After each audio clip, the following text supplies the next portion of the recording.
Crocker is the ultimate American motorcycle, I would say. There's something about the combination of can-do spirit of Al Crocker, and he brought on his former boss at Indian, when he later worked with them, Paul Bigsby, to work with him as an engineer.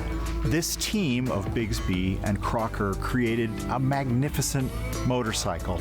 It's kind of the ultimate custom bike, and basically, I think every custom motorcycle built since then owes a debt to Crocker's design. Basically a custom bike, but it also happened to be the fastest motorcycle built in America for a long time. It came out just before Harley-Davidson's Knucklehead, and Al Crocker made a guarantee that if any Harley or Indian beat a Crocker owner in a race, that he would give them their money back, and no one ever asked for it back.